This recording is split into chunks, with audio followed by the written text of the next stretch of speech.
परीक्षा में हरियाणा के युवाओं की संख्या नामात्र हुआ करती थी। मैंने जब पिछले वर्ष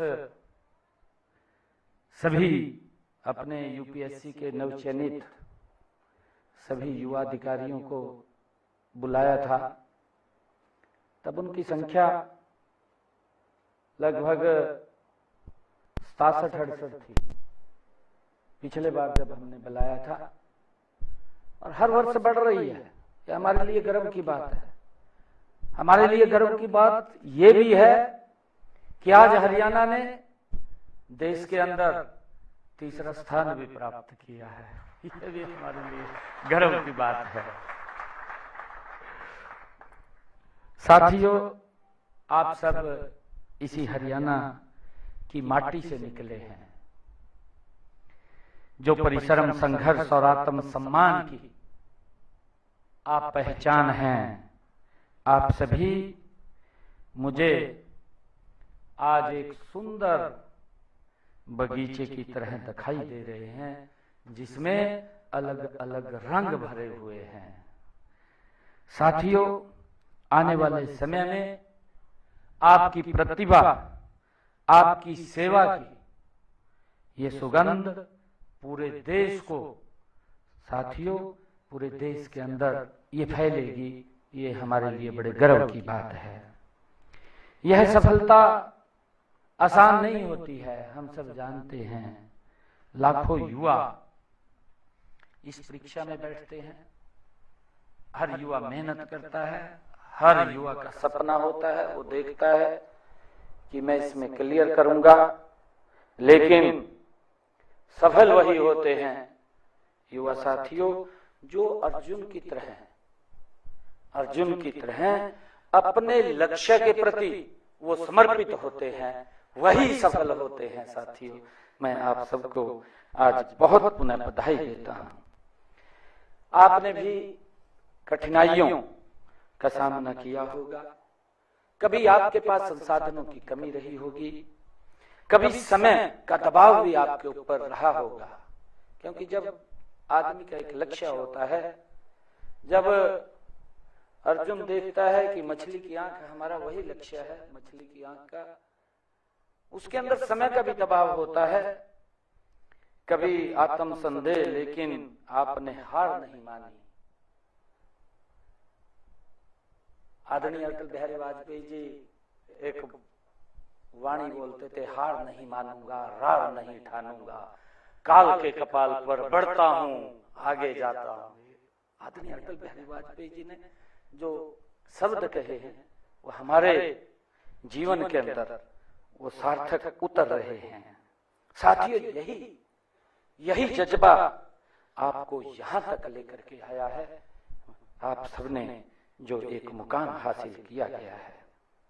साथियों, इस साल हमारे हरियाणा के 77 होनहार युवाओं जो संघ लोक सेवा आयोग की भारतीय प्रशासनिक सेवा परीक्षा में जिन्होंने सफलता प्राप्त कर परिणाम में अपना स्थान बनाने में सफलता हासिल की है, मुझे विशेष रूप से ये गर्व भी है कि उस सफलता के अंदर हमारे एकांश ढुल जी, मैंने उसी दिन फोन मिलाया, कृष्ण ढुल जी, उनके पिताजी यहाँ बैठे हैं, माता जी बैठी है, इनको भी मैं बहुत बहुत बधाई देता हूँ। और एकांश ने बताया भी है, उन्होंने अपने वक्तव्य में माता पिता का कितना बड़ा हाथ होता है। माता लेक्चरर हैं, पिता सामाजिक व्यक्ति हैं, परंतु किस प्रकार से बच्चे ने एक मुकाम हासिल किया है, ये हम सब के लिए नहीं, पूरे हरियाणा के लिए बड़े गर्व की बात है। मैं इनको बहुत बहुत बधाई और शुभकामनाएं देता हूं जो तीसरा स्थान देश के अंदर हासिल किया है। युवा साथियों, भारतीय प्रशासनिक सेवा एक नौकरी नहीं है, हम सब ये जानते हैं। साथियों, यह एक जिम्मेवारी है, ये हम सब की एक जिम्मेवारी है। एक कर्तव्य है, एक सेवा भी है। जब हम काम करते हैं साथियों, जहां आपके जो भी निर्णय आप करेंगे, जहां भी आप रहेंगे, जहां भी सेवाएं देंगे, वहां पर लाखों लोगों के जीवन को आप प्रभावित करने वाले हैं। युवा साथियों, अब तक आपकी यात्रा ये व्यक्तिगत उपलब्धियों की यात्रा थी, लेकिन अब आगे की यात्रा ये जन सेवा की यात्रा के रूप में आप आगे बढ़ेंगे। आज मैं आपसे 3 महत्वपूर्ण मूल मंत्र साझा करना चाहूंगा। इनमें ईमानदारी, निष्ठा और संवेदनशीलता ये शामिल हैं। ईमानदारी आपके चरित्र की पहचान होगी युवा साथियों। निष्ठा आपके कार्य की गुणवत्ता को वो तय करेगी, और संवेदनशीलता आपको एक सर्वोच्च प्रशासक बनाएगी। साथियों, जब भी आप किसी फाइल पर हस्ताक्षर करते हैं या करेंगे, तब याद रखें कि उसके पीछे किसी गरीब की उम्मीद जुड़ी है। जहां पर भी आपके हस्ताक्षर होंगे, और जब भी आप कोई नीति लागू करें, युवा साथियों यह सोचें कि उसका प्रभाव समाज के अंतिम व्यक्ति तक वो पहुंच रहा है। कैसे उसका प्रभाव पड़ेगा अंतिम व्यक्ति के ऊपर जब आप कोई फैसला करते हैं, और जब भी आप कोई निर्णय लें। युवा साथियों, जब भी आप कोई निर्णय लें तो यह जरूर विचार करें कि वह निर्णय क्या देश और समाज के हित में है। यह अवश्य हमें विचार करना चाहिए, तब जाकर के हमें आगे बढ़ना चाहिए। युवा साथियों, आपकी सफलता केवल आपके परिवार तक सीमित नहीं है। यह सफलता हरियाणा के लाखों युवाओं के लिए एक प्रेरणा का स्रोत भी है। मुझे गर्व है, यह सफलता हमारी योग्यता का व प्रतिभा का सम्मान करने की नीति और समर्थन की ये मोहर भी है। साथियों, मुझे गर्व है कि इस नीति के लागू होने के बाद प्रदेश के लाखों युवाओं ने प्रतियोगी जो हमारी परीक्षाओं के लिए कड़ी मेहनत की है, इससे नौकरियों के लिए सिफारिश और बिचौलियों को ढूंढने की कुप्रथा वो समाप्त हुई है। क्योंकि हर युवा का ये विश्वास बना है, ये विश्वास उमड़ा है। आज परिणाम हम सब के सामने है, हम सब देख रहे हैं। हमारे युवा आज सिफारिशों के पीछे नहीं। हम देखते थे कि युवा पढ़ता था, माँ बाप भी सहयोगी बनता था, और सिफारिश के लेकर के उसके पीछे दौड़ते थे। माँ बाप भी दौड़ता था, किसी को पकड़ता था, किसी के पास जाता था, मंत्री को मिलना है, मुख्यमंत्री को मिलना है, बेटे को नौकरी लग जाए। परंतु हमें गर्व है, आदरणीय मोदी जी के नेतृत्व में हमारी डबल इंजन की सरकार ने उस भाग दौड़ को समाप्त कर दिया। आज हमारा युवा जब सर्वोच्च होता है तो ऑटोमेटिक वो हरियाणा की नौकरी के अंदर आ जाता है। साथियों, बल्कि अपनी मेहनत के बल पर वो आगे बढ़ता है। ये हमारे लिए गर्व की बात है कि हमने इस सिस्टम को ठीक किया है। आदरणीय मनोहर लाल जी, मुझे गर्व होता है, मैं कई बार उस बात को सुनाता हूं। जब मैं विधायक बना था तो प्रथा थी, मेरे पास भी हल्के से लोग आए और कहने लगे कि बेटे को नौकरी लगवाना। मैंने पर्ची ले ली। पर्ची लेकर मैं मनोहर लाल जी के पास गया। मैं कहा, जी बच्चे का इंटरव्यू आया और ये लगाना है। तो पर्ची ले ली मेरे से मनोहर लाल जी ने, और पर्ची लेके मुझे कहने लगे का सिस्टम बदलना है या वैसे ही चलाना है। मैंने क्या बदलना है जी? कहा बदलना है तो इसने भूल जा फिर।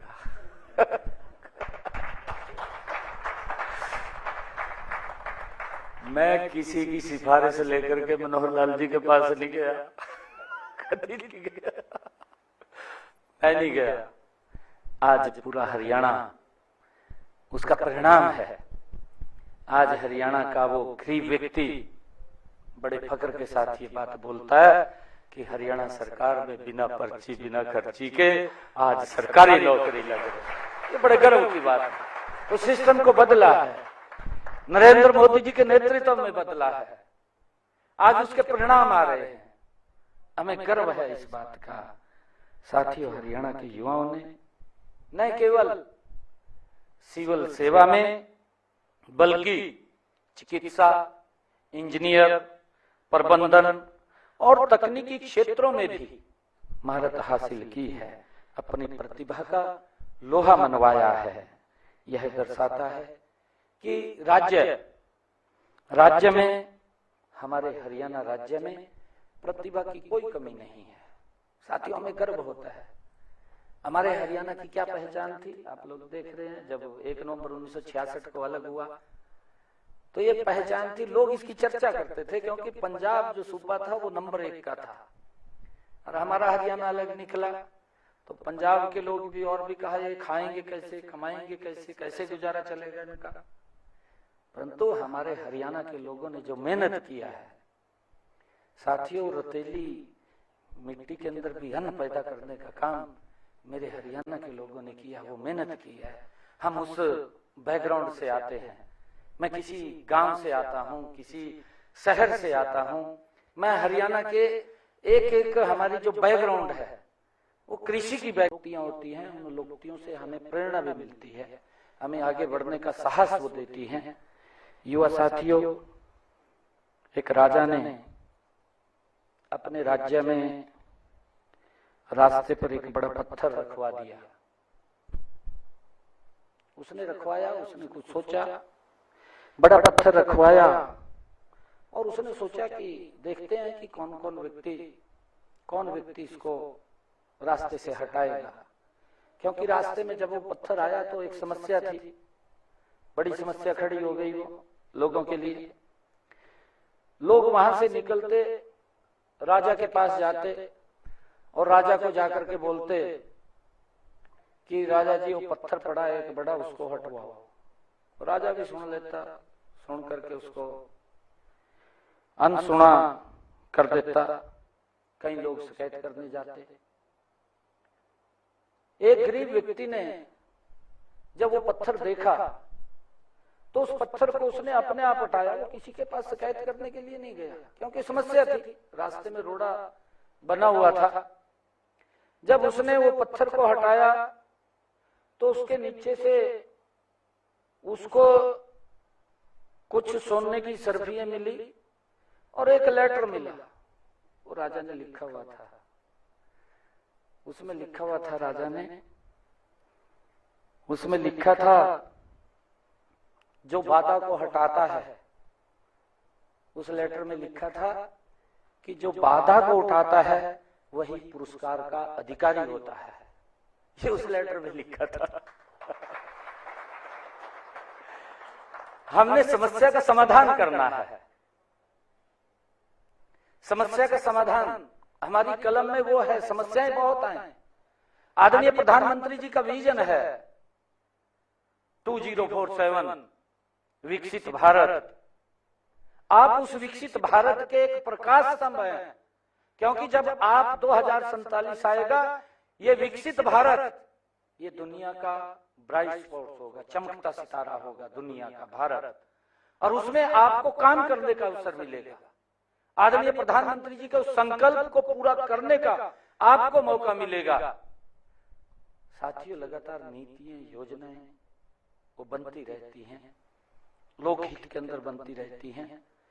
भारत आगे बढ़े, भारत विकसित भारत बने, ये लक्ष्य अगर किसी ने लिया है, ये नरेंद्र मोदी जी जैसा व्यक्तित्व है जिसने लिया। आप देख भी रहे हैं कि 11 साढ़े 11 वर्षों का अल्प समय है, मैं ये मानता हूं, अल्प समय 11.5 वर्षों का किस गति से देश बदल रहा है।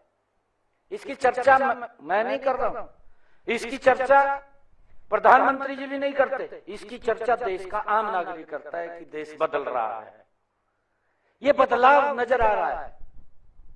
दुनिया के लोग भी कहीं ना कहीं इस बात की चर्चा करते हैं।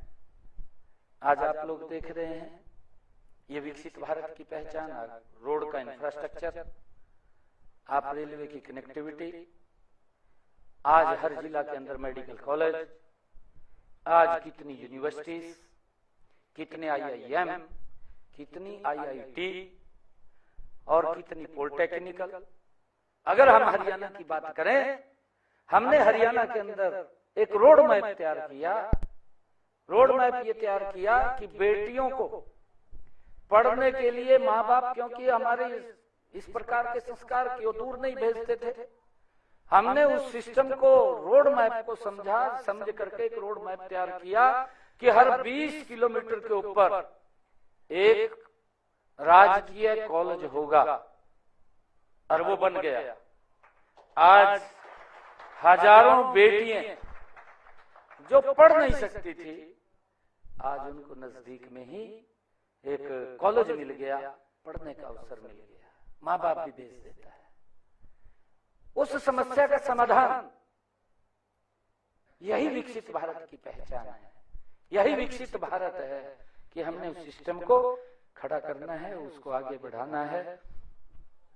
साथियों, हम सब ये भी जानते हैं कि देश के यशस्वी प्रधानमंत्री नरेंद्र मोदी जी के नेतृत्व में भारत तेजी से बदल रहा है, ये हम सब इस बात को जानते हैं।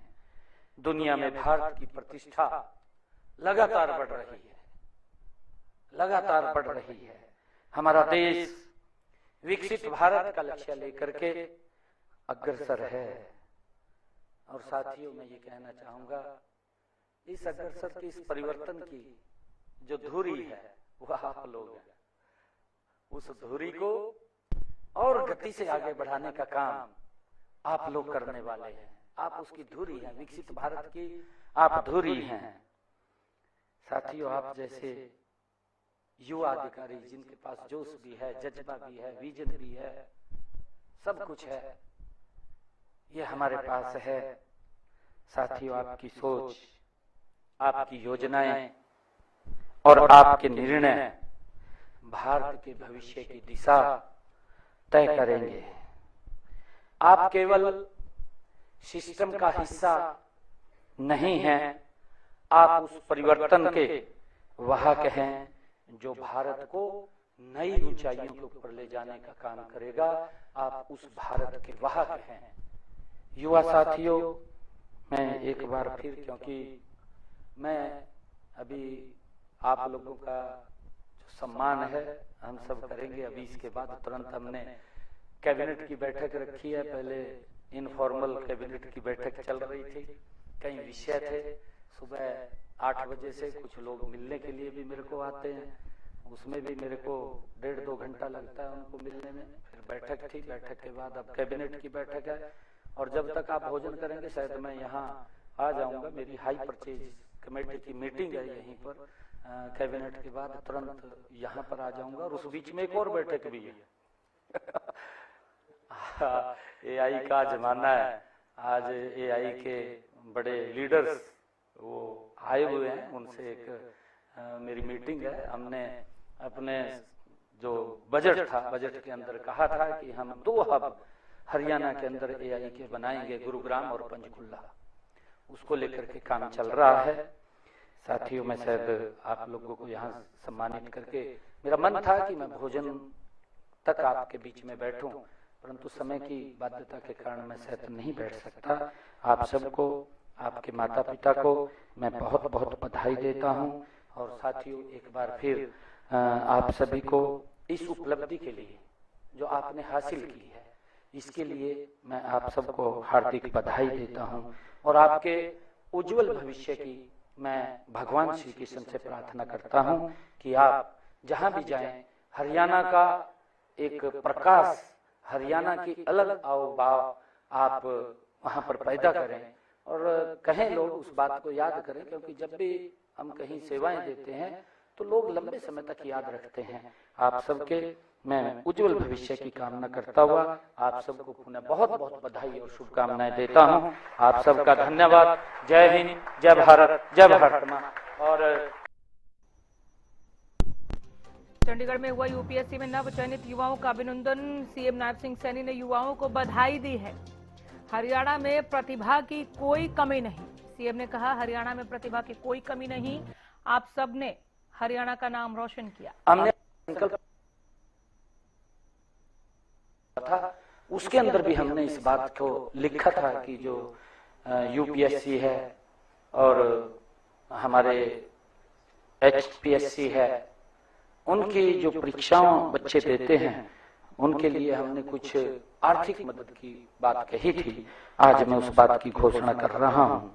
युवा साथियों, आज आप सबके बीच में इस योजना के तहत जो आर्थिक रूप से कमजोर वर्ग के हमारे युवाओं को वित्तीय सहायता वो प्रदान की जाएगी। जो यूपीएससी की सिविल परीक्षा, सेवा परीक्षा और एचसीएस कार्यकारी व न्यायिक प्रतियोगी परीक्षाओं की तैयारी कर रहे हैं, इस योजना में इन परीक्षाओं का प्री एग्जाम पास करने पर कोचिंग फीस की प्रतिपूर्ति के लिए 1 लाख रुपए प्रति वर्ष आय वाले परिवारों के बच्चों को 70,000 रुपए और 1 लाख रुपए से 1,80,000 रुपए तक वाले बच्चों के परिवारों को 60,000 रुपए और 1,80,000 रुपए से 3 लाख रुपए तक आय वाले परिवारों को 50,000 रुपए और 3 लाख रुपए से 5 लाख आय वाले परिवारों के बच्चों को 25,000 रुपए दिए जाएंगे। ये मैं आज घोषणा करता हूं। इसके अलावा मैं ये भी घोषणा करता हूं कि हमारे सभी सरकारी विश्वविद्यालय जो हमारे हरियाणा के अंदर हैं, हरियाणा के अंदर जितने भी हमारी यूनिवर्सिटीज हैं, यूनिवर्सिटीज में यूपीएससी और एचसीएस की कोचिंग व्यवस्था वो भी शुरू की जाएगी, जिसमें विश्वविद्यालय द्वारा इवनिंग क्लासेस वो शुरू की जाएगी। इसकी भी मैं घोषणा करता हूं, ताकि हमारा हरियाणा नंबर 1 के ऊपर, इसमें एचपीएससी यूपीएससी के अंदर नंबर 1 के ऊपर हरियाणा के हमारे बच्चे और ज्यादा संख्या में आए। इसके लिए मैं घोषणा करता हूं। आप सबको मैं पुनः बहुत बहुत बधाई और शुभकामनाएं देता हूं। जय हिंद, जय भारत, जय हरियाणा। तो बड़ी खबर, चंडीगढ़ में यूपीएससी में नव चयनित युवाओं का अभिनंदन। मुख्यमंत्री नायब सिंह सैनी ने युवाओं को बधाई दी, उनका अभिनंदन किया, शुभकामनाएं दी। हरियाणा में प्रतिभा की कोई कमी नहीं है, ये कहा सीएम नायब सिंह सैनी ने। उन्होंने कहा कि हरियाणा सरकार में बिना पर्ची खर्ची के नौकरी दी जाती है। हरियाणा में प्रतिभा की कोई कमी नहीं है। इन युवाओं ने, इन सब ने हरियाणा का नाम ऊंचा किया, हरियाणा का नाम रोशन किया। उन्होंने सरकार में बिना पर्ची खर्ची के नौकरी मिलती है, इसका जिक्र किया मुख्यमंत्री नायब सिंह सैनी ने। उन्होंने कहा कि आज हरियाणा हर क्षेत्र में नंबर 1 है। चंडीगढ़ में हुआ यूपीएससी में नव चयनित युवाओं का अभिनंदन, जहां मुख्यमंत्री नायब सिंह सैनी ने युवाओं को बधाई दी। अभी आप उन्हीं को सुन रहे थे।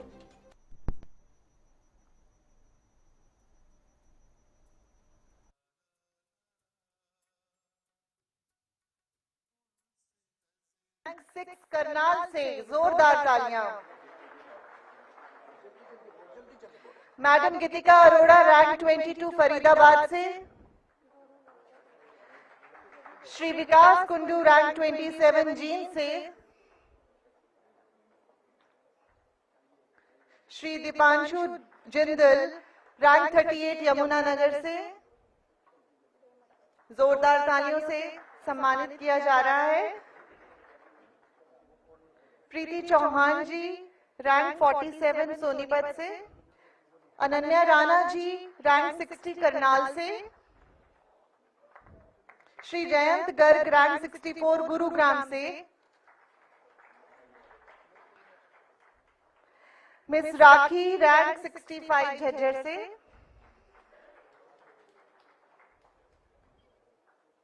मिस राखी रैंक 65 झज्जर से। श्री अग्रवाल रैंक 72 फरीदाबाद से, मिस वापसी गुप्ता रैंक 78 यमुनानगर से, मिस वापसी गुप्ता रैंक 78 यमुनानगर से, मिस कशिश कालरा के पेरेंट्स आए हैं रैंक 96, मिस कशिश कालरा के पेरेंट्स आए हैं यमुनानगर से रैंक 96 से।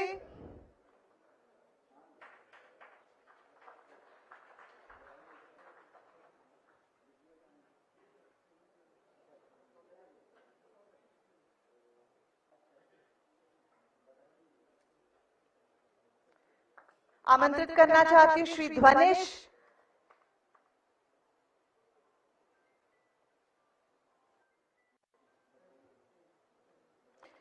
आमंत्रित करना चाहती हूँ श्री ध्वनिश रैंक 108 गुरुग्राम से, गौरी बंसल जी रैंक 112 फरीदाबाद से। आपकी तालियां बिल्कुल नहीं रुकनी चाहिए। मिस शिखा रैंक 113 रोहतक से, मिस शिखा रैंक 113 रोहतक से।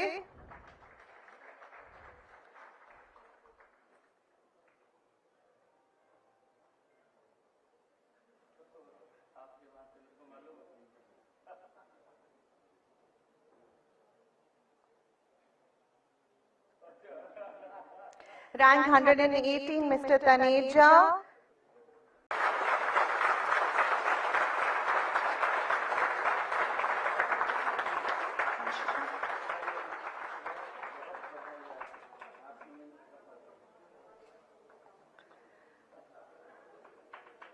आमंत्रित करना चाहती हूँ मिस अंशिका सांगवान जी रैंक 330 चरखी दादरी से, श्री वैभव भारद्वाज जी रैंक 344 सोनीपत से, श्री वैभव जी। साथ ही मिस स्वाति आर्य जी रैंक 366 जींद से, स्वाति आर्य जी। आमंत्रित करती हूँ मिस्टर आदित्य कौशिक जी रैंक 375 गुरुग्राम से, आमंत्रित करती हूँ श्री राहुल जी रैंक 379 फ्रॉम हिसार,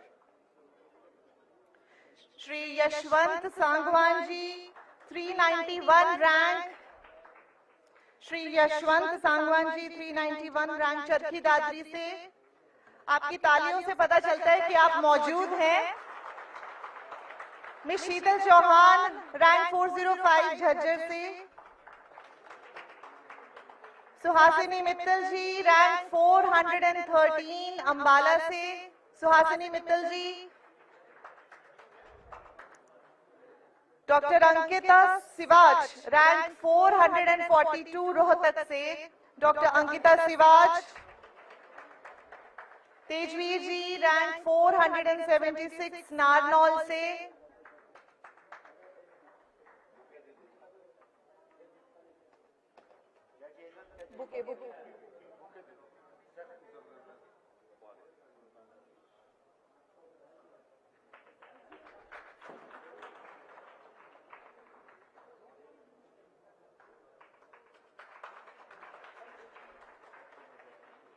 आपको बहुत बहुत बधाई।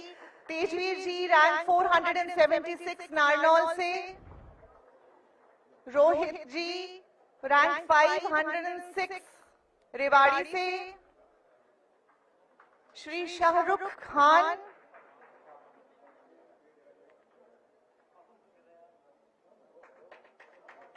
श्री शाहरुख खान 575 रैंक पलवल से, श्री साहिल 580 रैंक गुरुग्राम से, श्री अंशुल यादव जिनकी